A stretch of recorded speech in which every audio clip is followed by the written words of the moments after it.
LGBT Americans grow up knowing that they could be the next victim of a hate crime. The liberal media and political left refuse to identify and condemn radical Islamic terror and the ideology of hatred that fuels it, an ideology that throws LGBT people off of rooftops to their deaths in many parts of the world, while they mock the founding principles of our country as bigoted and outdated. But for LGBT American citizens, it's those old, fat, white founders and their Second Amendment right to keep and bear arms that gives them the freedom of a fighting chance. I think one of the most encouraging things we've seen over the last 20 years is the willingness of non-traditional groups to get involved in gun ownership.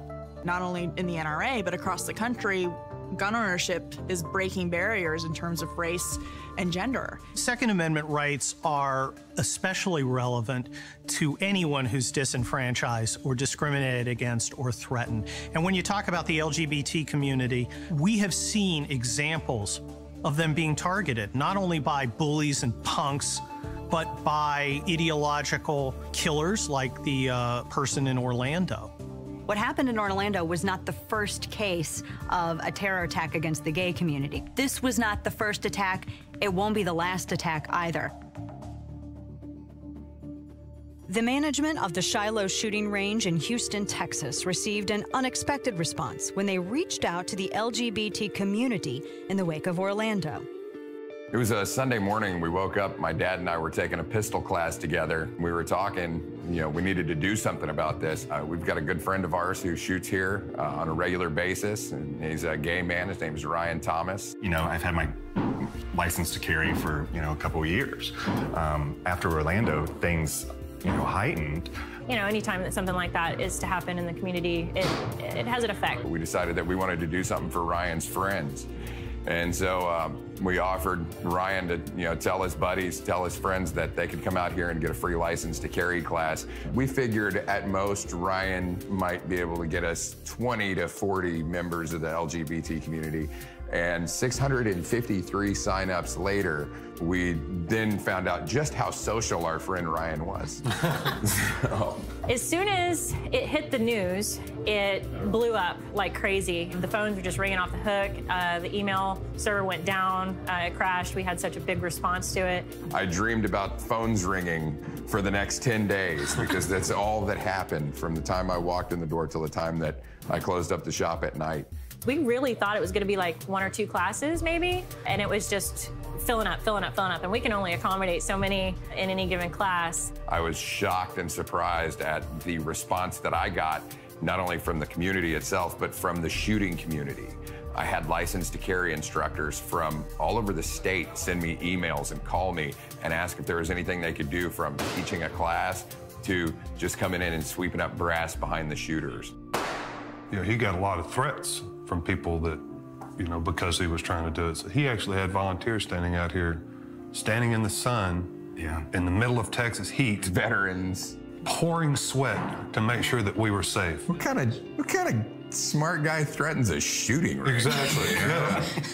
When we did this offer to the LGBT community, we had no idea what the response would be. And this has been a tremendously fulfilling experience that we've had, welcoming in a new group of gun rights advocates, potential Second Amendment advocates. I challenge other gun shops, gun ranges, licensed to carry instructors, do the same thing.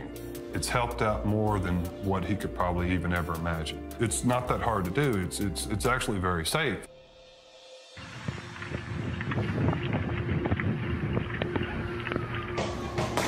Just shooting back and forth. Dead bodies everywhere. Hey, still shooting. It's sad that it took a massacre to make people understand that that's the bad thing. I've always thought about it before, but I definitely have to say that with what has happened in Orlando, it was the catalyst that really led me to my decision. And also, I don't know if y'all remember, but at FBAR, there's a boy, he was shot, only 22 years old. A lot of the media has kept that on the hush, too. There's a lot that we know about that nobody else does. Because we're not important enough. Yeah. We're the gay community. Exactly. The only place they could go to judgment-free was taken away from them in one fell swoop, and it was taken away in a rather horrific manner. And that was their wake-up call. I actually work a lot in bars, and ever since I took this class, I actually have asked myself, like, what's gonna happen? You know, I mean, the bouncer doesn't have a gun. You know, somebody could come in, take down the bouncer, there you go. There, you know, it's gonna be a bunch of chaos again. It turns into the proverbial human hunting ground. Exactly. Everything that's happened, I just think any moment. In the wake of Orlando, members of the LGBT community across the nation are determined never again to be sitting ducks in the face of violent hatred. I think the right to keep and bear arms is important to everybody, but I think it is going to be most necessary for those who are most at risk of becoming the victims of violent crime. And members of the LGBT community have been targeted for crimes because of who they are. No one deserves to be murdered for their sexual orientation. Everyone should have the right to defend themselves. But yet, we have individuals out here advocating against their ability to do that. Where in the world does that make any sense? It doesn't.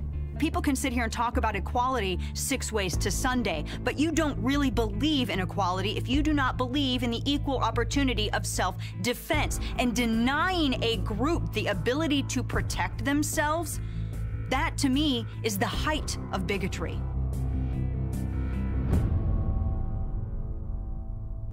The growing ranks of LGBT gun owners is good news for that community's ability to defend against hatred. But the trend also shows the relevance of firearm ownership in the 21st century, as people from all demographics and walks of life find comfort in their rights. I hope that we'll see more firearm trainers and range owners reaching out in the manner that we've seen here, and more gun owners reaching out to educate our fellow citizens of all backgrounds about the importance of their rights.